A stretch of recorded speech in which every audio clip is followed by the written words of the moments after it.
Hello साथियों, नमस्कार। आपने देखना शुरू कर दिया आपका अपना YouTube channel DS Mishra official और आपके अपने चैनल पर इस बेहद ही खास वीडियो के साथ हाजिर हूं और आपका स्वागत करता हूं इस वीडियो सेशन में।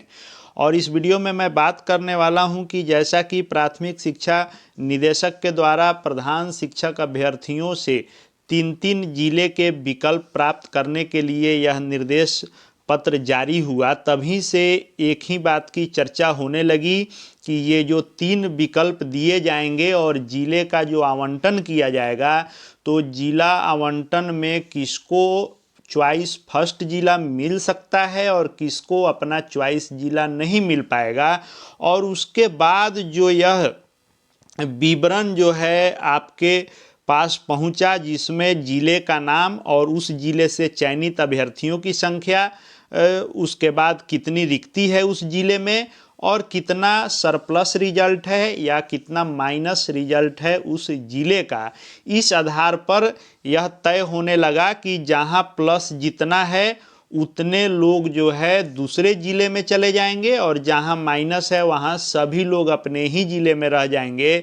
लेकिन मैंने कल के वीडियो में इस सूची को आपके समक्ष लाया था और मैंने यह कहा था कि बहुत ही जल्द इस ज़िले आवंटन के गणित को लेकर के आऊँगा कि ज़रूरी नहीं है कि जिस ज़िले में जितना सरप्लस रिजल्ट है वे सभी लोग दूसरे ज़िले में जाएंगे या जहां माइनस है वहां 100% लोगों को अपना फर्स्ट चॉइस जिला मिल ही जाएगा। दोनों ही कंडीशन जरूरी नहीं है। जी हाँ, मैं क्यों यह बातें कर रहा हूँ इसी पर इस वीडियो में विस्तार से बात करने वाला हूँ। बहुत ही आपके लिए यह वीडियो जो होगा जानकारीप्रद होगा। अंत तक मेरे साथ बने रहेंगे और यदि चैनल से अब तक नहीं जुड़े होंगे तो चैनल को सब्सक्राइब करके बेल आइकन को प्रेस कर लेंगे ताकि प्रधान शिक्षक प्रधानाध्यापक से जुड़ी हर महत्वपूर्ण वीडियो आप देखते रहेंगे। तो देखिए, इसमें कई फैक्टर हैं जिसके आधार पर मैं यह कह रहा हूं कि जहां प्लस है वहां सभी लोग दूसरे जिले में नहीं जाएंगे और जहां माइनस है वहां भी 100% लोग अपने ही फर्स्ट चॉइस जिले में नहीं रह पाएंगे। अब चलिए पहले फैक्टर पर मैं बात करता हूं। अब आप यहाँ जो देख रहे हैं किसी जिले का, मान लीजिए यहाँ पर हम लोग भागलपुर का ही उठा लेते हैं कि भागलपुर में 830 जो है अभ्यर्थी पास हुए हैं, जबकि रिक्ति यहाँ 853 है, यानी 23 व्यक्ति कम पास हुए हैं। तो इस अनुसार कहा जा रहा है जैसे इस जिले के 100% लोगों को अपना जिला मिलेगा। लेकिन मैं जिस फैक्टर को बताने जा रहा हूं उसको आप देखें। ये जो 830 लोग उत्तीर्ण हुए हैं इस जिले के, तो यह 830 ओवरऑल रिजल्ट है। अभी किसी को ये नहीं क्लियर है कि जनरल में कितना रिजल्ट है इस जिले में, ईडब्ल्यूएस में कितना रिजल्ट है, एससी एसटी में कितना रिजल्ट है, दिव्यांग कोटि में कितना रिजल्ट है, उसके बाद फ्रीडम फाइटर का कितना है, पिछड़ा वर्ग महिला का कितना है, पिछड़ा वर्ग का कितना है, अत्यंत पिछड़ा वर्ग का कितना है। ये सभी डिटेल अभी किसी के पास नहीं है। तो जरूरी नहीं है कि 830 जो उत्तीर्ण हुए वे 853 रिक्ति है, 23 कम है तो ये सभी 830 को फर्स्ट चॉइस जिला मिल जाएगा। क्योंकि जो जिला आवंटन होगा, जिला संवर्ग बनाया जाएगा, तो यह जिस जिले में रिक्ति काउंट होकर के गई है कोटिवार, तो जनरल में जितनी रिक्ति वहां होगी, इन 830 में से जनरल जितने होंगे तो जनरल के ही रिक्ति पर उनको जिला का आवंटन होगा। बीसी वाले को बीसी की जितनी रिक्ति होगी उतना ही पर होगा। ईबीसी की वैसे ही एससी एसटी और पिछड़ा वर्ग महिला हो या बाकी सभी महिलाएं हों या फिर दिव्यांग कोटि हो, फ्रीडम फाइटर हो, ये सभी की रिक्ति जिलावार जितनी गई होगी और जितनी रिक्ति हर कोटि की आरक्षण कोटि के अनुसार जितनी होगी, पोस्टिंग उस अनुसार होगी। अब मान लीजिए कि भागलपुर जिले को ही हम लोग ले लेते हैं तो भले ही रिजल्ट से ज़्यादा यहाँ पर सीटें हैं, लेकिन इसमें किसी कोटि में हो सकता है कि जितना सीट है उससे अधिक लोग उत्तीर्ण हो। भले ओवरऑल कम लोग उत्तीर्ण हैं, लेकिन मान लीजिए कि जनरल कैटेगरी की जितनी रिक्ति हो यहाँ पर उससे अधिक लोग उत्तीर्ण हो, तो भले ही यह माइनस में है, लेकिन अगर 5 लोग भी जनरल कोटि के सीट से ज़्यादा उत्तीर्ण होंगे तो इनको दूसरे जिला में जाना पड़ेगा। यानी माइनस यहाँ रहते हुए भी कुछ लोगों को दूसरे जिला में जाना पड़ सकता है। वैसे ही अभी कई फैक्टर है जिस पर मैं विस्तार से अभी आपके समक्ष करूंगा चर्चा। अब मान लीजिए कि प्लस वाले का हम लोग देखते हैं कि गया जिला जो है यहाँ 1727 लोग उत्तीर्ण हैं, जबकि रिक्ति 1659 है, यानी 50 लोग अधिक उत्तीर्ण हैं रिक्ति से। तो इस अनुसार कहा जा रहा है कि ये सभी 50 लोग दूसरे जिला में जाएंगे, ये भी जरूरी नहीं है। अब मान लीजिए कि यहाँ भी ये 1727 लोग जो उत्तीर्ण हैं, किस कोटि के कितने लोग उत्तीर्ण हैं ये किसी को पता नहीं है, ये ओवरऑल उत्तीर्णता है। और रिक्ति जो यह 1659 है यह तो आरक्षण कोटि के अनुसार है। तो अब इसमें हो सकता है कि किसी कोटि में, अब मान लीजिए बीसी की जितनी रिक्ति हो उससे कम रिजल्ट बीसी का हो, तो बीसी का 100% अपना जिला मिल जाएगा गया। लेकिन यदि मान लीजिए कि इसमें एसटी की रिक्ति जितनी हो उससे 2-4 रिजल्ट अधिक हो, तो उन लोगों को दूसरे जिला में जाना होगा। तो इसमें भी हो सकता है कि किसी कोटि में 100% लोगों को फर्स्ट जिला अपना मिल जाए और कुछ कोटि में 2-4-10 लोगों को दूसरे जिला में जाना पड़े। यानी आपका यह जो सूची है यह ओवरऑल रिजल्ट और ओवरऑल रिक्ति है, ना ही यह आरक्षण कोटि के अनुसार है और ना ही कोटि के अनुसार रिजल्ट है इसमें।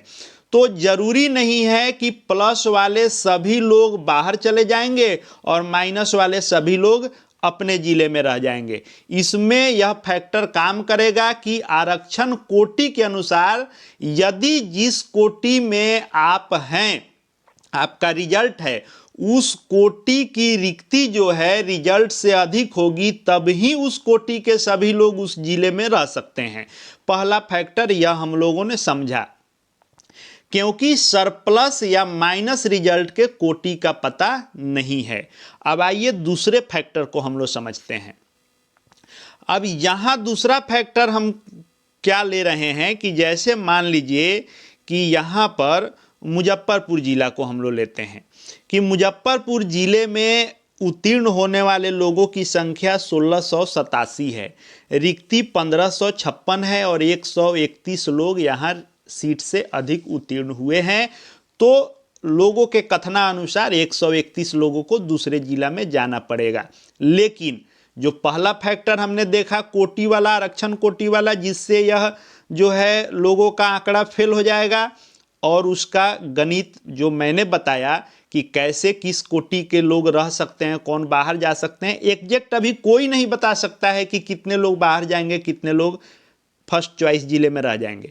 अब इस फैक्टर को समझिए।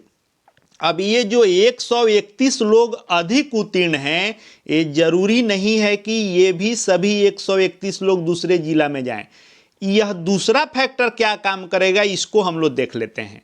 मान लीजिए कि जैसे यहाँ पूर्वी चंपारण जिले में 88 लोग कम ही उत्तीर्ण हैं रिक्ति से, 1581 जो है उत्तीर्ण यहाँ पर उत्तीर्ण है और रिक्ति है 1669, 88 लोग कम हैं।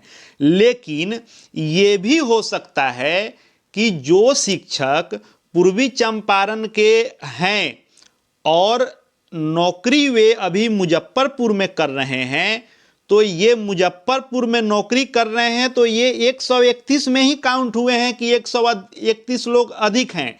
लेकिन जब इनसे जिला चॉइस मांगा जाएगा तो वे इस बार मुजफ्फरपुर तो फर्स्ट चॉइस देंगे नहीं, क्योंकि इतने सालों से वे दूसरे जिले में नौकरी कर रहे हैं। तो इन 131 जो अधिक लोग हैं इसमें से बहुत सारे लोग ऐसे होंगे जो यदि मान लीजिए उदाहरण के तौर पर कि पूर्वी चंपारण के होंगे तो वे लोग तो फर्स्ट चॉइस पूर्वी चंपारण में देंगे, तो ऑटोमेटिक यह माइनस वाली सीटें फुल हो सकती हैं और यह 131 जो एक्स्ट्रा है यह कम हो सकता है। तो यह दूसरा फैक्टर काम करेगा। पहला फैक्टर कि न कोटिवार रिजल्ट की जानकारी है और ना ही जो सरप्लस है वह किस कोटि का सरप्लस है यह भी किसी को पता नहीं है कि माइनस या सरप्लस रिजल्ट किस कोटि का है। दूसरा फैक्टर जो अभी हम लोगों ने बात किया कि ये जरूरी नहीं है, ये तो जो रिजल्ट दिखाया जा रहा है कि वहां पर पोस्टेड लोगों का रिजल्ट है, जरूरी नहीं है कि उनका वह गृह जिला है। वह जब गृह जिला देंगे तो दूसरा जिला चॉइस देंगे तो यह भी प्लस माइनस वाला फैक्टर फेल होगा और यह एग्जैक्ट नहीं होगा। क्योंकि मान लीजिए कि जो लोग यदि पटना के हैं और ये नौकरी कर रहे हैं समस्तीपुर में, तो समस्तीपुर में 294 अधिक रिजल्ट है, पटना में 32 कम रिजल्ट है, तो समस्तीपुर में जो नौकरी कर रहे हैं वे इस बार फर्स्ट चॉइस पटना को देंगे।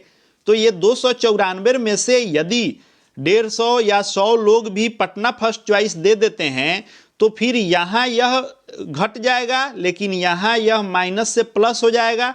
तो यहाँ जिसका मेधा अधिक रहेगा, मेरिट सीरियल में ऊपर रहेंगे, वो तो पटना में रह जाएंगे। लेकिन पटना में ही जो चाहते हैं लेकिन मेरिट कम रहेगा तो समस्तीपुर वाले को यहाँ आ जाने से पटना वाले जिनका मेरिट कम है उनको दूसरे जिला में जाना पड़ेगा। तो ये फैक्टर काम करेगा और यह जो कहा जा रहा है कि जितना प्लस है दूसरे जिला में जाएंगे या माइनस है तो 100% रह जाएंगे, यह पूरी तरह से फेल हो जाएगा। आइए हम लोग तीसरे फैक्टर पर बात करते हैं कि तीसरा फैक्टर भी इसमें है जिससे यह जरूरी नहीं है कि प्लस वाले दूसरे जिला में जाएंगे और माइनस वाले 100% अपने जिले में रह जाएंगे। तीसरा फैक्टर क्या है कि जो रिजल्ट आया है इसमें टोटल जो रिक्ति है वह टोटल रिक्ति प्रधान शिक्षक की आपको है 37,943 और जो रिजल्ट घोषित हुआ है वह हुआ है 36,947। यानी इस तरह से टोटल जो है 996 कम रिजल्ट आया है। अब यह 996 जो कम रिजल्ट आया तो यह जो लगभग 1000 रिजल्ट है वह जनरल का 484 रिक्ति खाली रह जाना है, ईडब्ल्यूएस का 447 खाली रह जाना है और एसटी का 65 खाली रह जाना है। तो मान लीजिए कि जहां पर यह रिक्ति काउंट जिस जिले में हुई होगी और वहां इतने सीटें जो है खाली रखी जानी है तो ये भी फैक्टर जिला आवंटन में काम करेगा और लोगों का यह बताया कि प्लस वाले बाहर माइनस वाले 100% जो है अंदर, ये भी फेल हो जाएगा। तो यह तीसरा फैक्टर है। तो इस तरह से कई फैक्टर हैं जो यह प्रमाणित करते हैं कि जरूरी नहीं है कि प्लस वाले जितने हैं बाहर चले जाएं और माइनस जहां पर है वहां 100% लोगों को फर्स्ट चॉइस मिल जाए, यह तय नहीं है। क्योंकि हमारे पास न अभी किसी के भी पास न अभी कोटिवार रिजल्ट की जानकारी है कि किस जिले में किस कोटि का कितना रिजल्ट है, या टोटल तो सबको पता है लेकिन किस जिले में किस कोटि में कितना रिजल्ट है, या जो यह प्लस रिजल्ट है जैसे समस्तीपुर में 294, तो यह 294 लोग जो ज़्यादा हैं यह किस कोटि में कितने कितने लोग हैं ये भी किसी को नहीं पता है।